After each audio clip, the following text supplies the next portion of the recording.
Hey, what's up, you guys? This is Ninjaxtx, and welcome to the 68th video of my fifth round of philosophy video. Now, last week I talked about Master of the Universe, and I talked a little bit about uh, Master of the Universe Revelations or Revelation. Now that this part one is premiered on Netflix, and today is going to be my review of that. Now, there are going to be spoilers, so if you don't want to know what happens, go ahead and click off. I'll give you a few minutes.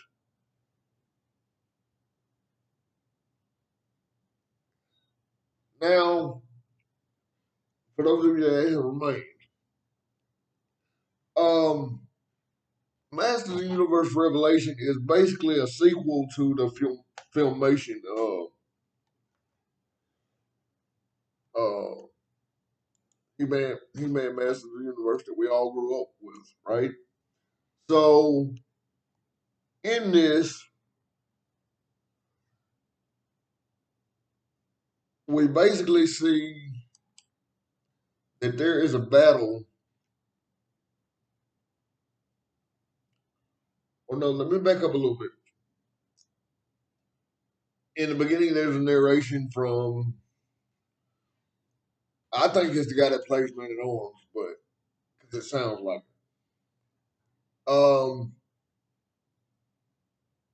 it. It goes through the whole history, you know, He-Man and He-Man, all that we already know. Okay, so in the beginning, we see Queen, um, King Randor and Queen Marlena at a party. Now the party is for Tila. Tila has now but Tila has now been promoted to the status of man at arms, which is uh she was captain of the palace guard in the original, but now she's a step beyond that. She's like the same level as man at arms because she now has his rank. Um and the party is excuse me, the party is to celebrate that. Well, during that party, Skeletor, Skeletor and his forces attack Castle Grayskull. So the sorceress summons Adam, and and he goes over to Duncan, aka Man at Arms. It says the sorceress is in trouble. We've got to get to Grayskull. So Man at Arms calls his forces into action, and Adam slips off as King Randor is leading the the people in the palace to safety, right? Well, during this time, Prince Adam slips off to become He-Man. Um, and something weird happens.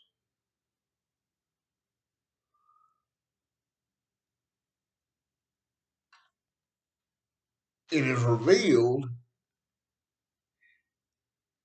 that Queen Marlena knew that he was He-Man. So that was different from the original show. Um, but it is revealed that she finds out uh, that he's He-Man because she says really quietly, "Be careful, my son." And so they go off to battle, Skeletor, and somehow Skeletor how Skeletor gets to drop on the Castle Grayskull is kind of wonky. Um, I'm not gonna give that away because that kind of gives away the whole. It kind of gives away the whole first episode. I'm not gonna do that. But anyway, so the battle ensues, and somehow Skeletor gets to drop on Masters. When he gets to drop on the Masters, he's able to get inside Castle Grayskull. Um, and and if you look at it, a lot of this, a lot of the first part, uh, no, a lot of the first part of the first episode, because there are only five episodes in part one. That's I wasn't happy with it because I that's the only thing I wasn't happy about with it. Because case in point, I got up at 5 a.m. ready to finish the whole series or the whole part one of the series. By 7 a.m. I was done. By 7 a.m. the part one was over. So it's only a so part one is only 2 hours. That's my first um trepidation about the series. When they do part two, they need to make it longer. Um Mark Hamill does a great job as Skeletor. I mean, phenomenal. But getting back to the plot, um,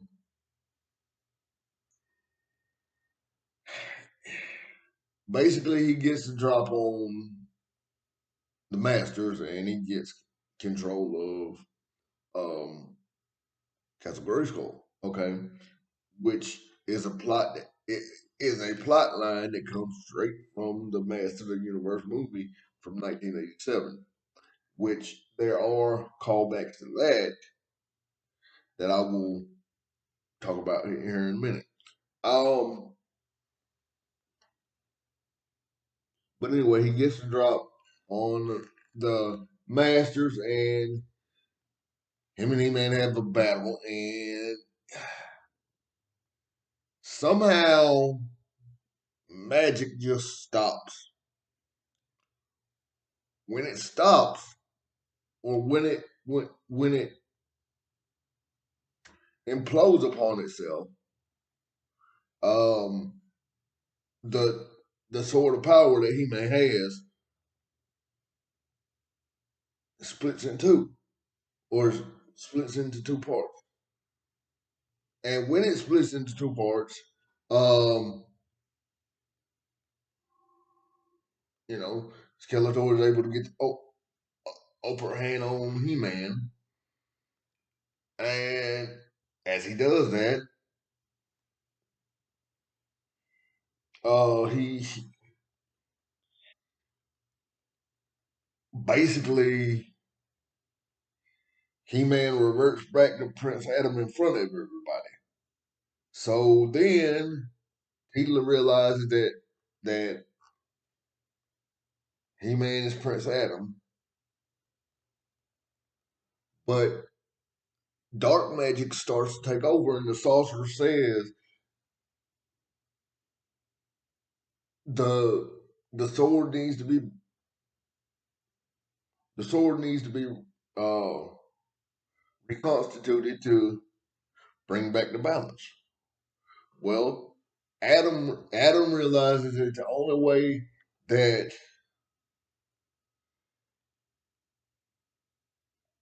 Castle Grayskull can be saved is if he absorbed all the good magic into the sword again, and all the bad magic into the sword. Um,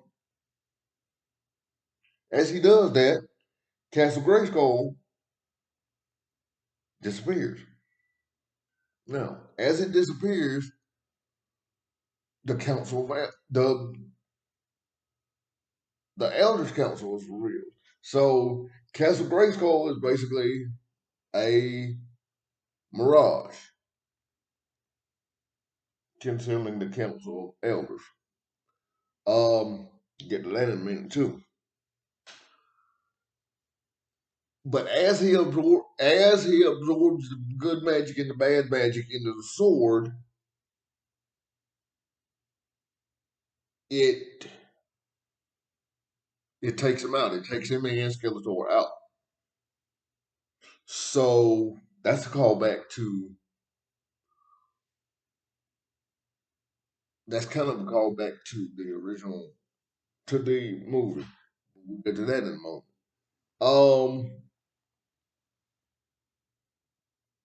so it takes him out. Um, Tila, Tila and Man at Arms and all of them go back to the palace and tell um King Randor that Adam has been lost in battle and blah blah blah. Basically,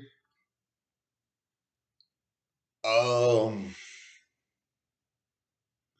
King Randor talks about how it's a sad day for Eternia and it's a dark day for Eternia and blah blah blah. And then Marlena, excuse me, he says Eternia has lost his champion, and Marlena, is in tears because she says, "No, Randor, we've lost our son." And he looks and he's like, "No, Adam is okay. Adam is okay, right?" And everybody just looks like, "No, dude, no." So at that time, he basically banishes um,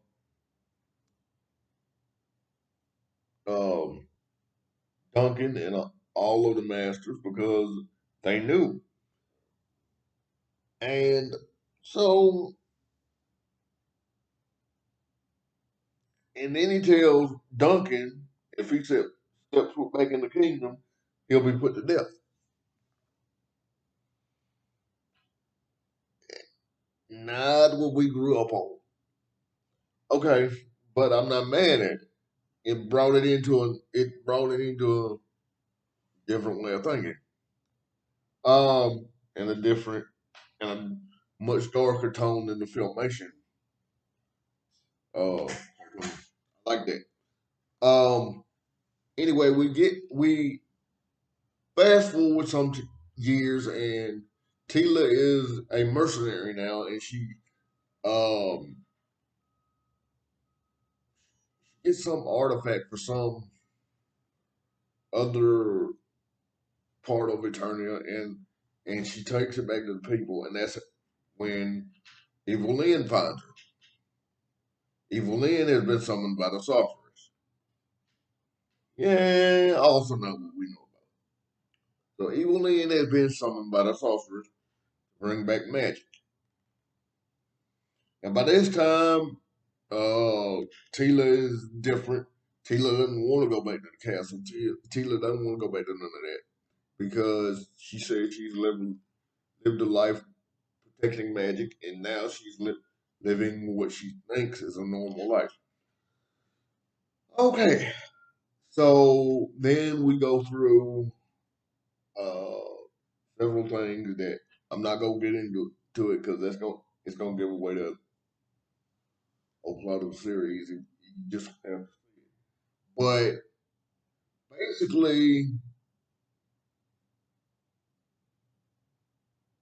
as part of the journey to reconstitute the sword, because they have to reconstitute the sword, bring back the magic to Grayskull. and to bring back magic to Eternity because magic has been away from Eternity. There is no magic in Eternity anymore. Um,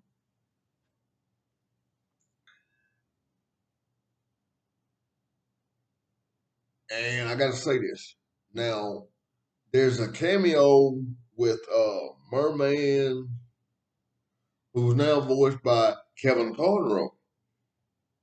So it's kind of Batman the animated series reunion with the Mark Hamill, and Kevin Conroy being on there, right? Was happy with it. Then you had then there's a character called Moss Man, and Moss Man is basically he. Moss Man is basically He Man if He Man and if a cross between He Man and Swamp Thing. Okay, he protects the forest. Now, the person that does the voice of Moss Man in this iteration of the series is none other than Alan Oppenheimer, the the original voice of Skeletor from the Filmation series. So that was a nice little tie-in um, from the original. Um, but anyway, Tila goes through this whole revelation thing where she has to deal with the fallout of what he went through. And then she basically through uh, the attorney and the attorney version of hell to get one half of the sword, and then they have to go through the Eternium version of heaven to get the other half that Adam still has. Now, here's the thing: when they go when they go to the version of heaven, um,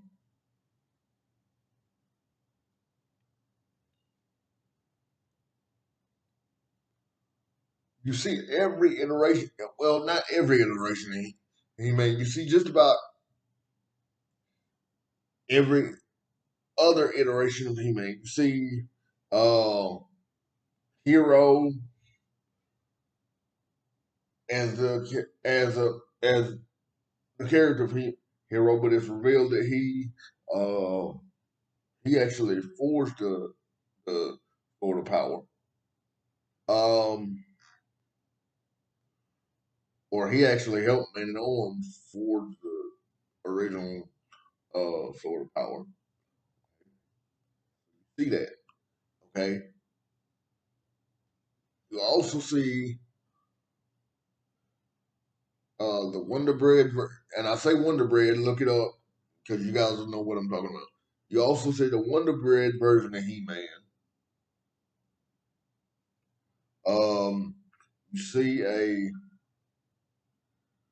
prehistoric version of the sorceress or the sorceress.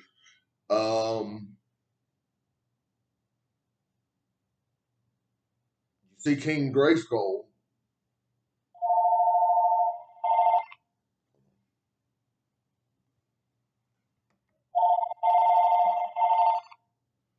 I'm just hang on, y'all. No, I'm just gonna let that ring. I'll call her baby. But when you see King Grayskull, you'll recognize the voice. Now, the voice of Grayskull or King Grayskull is basically is Dennis Haysbert. Now, Dennis Haysbert, for those of you that don't know, is the guy that does the Allstate voice. He's done, you know, you're in good hands with Allstate, and that.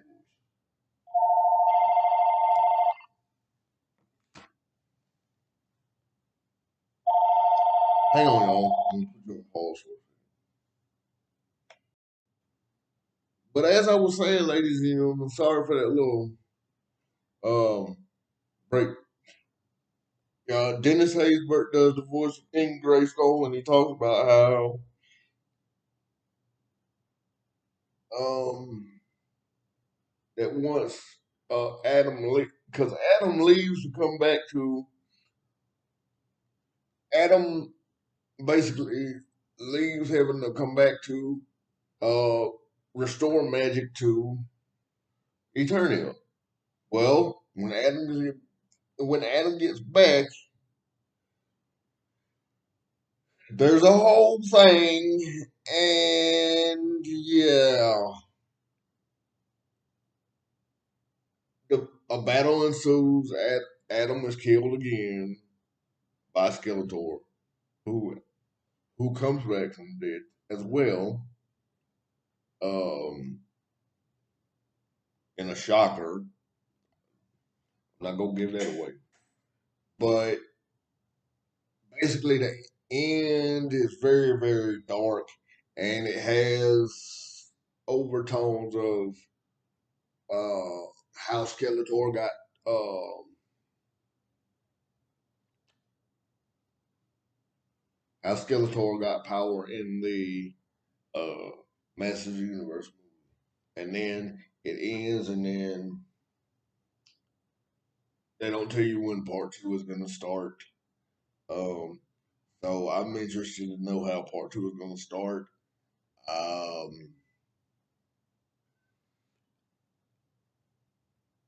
I overall I'd say I give Master of the Universe Revelation about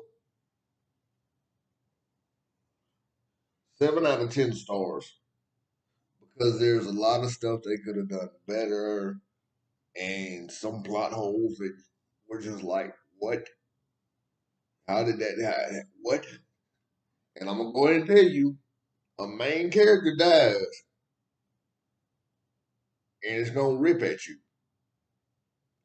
because it ripped at me. I actually cried a little bit. I ain't gonna lie.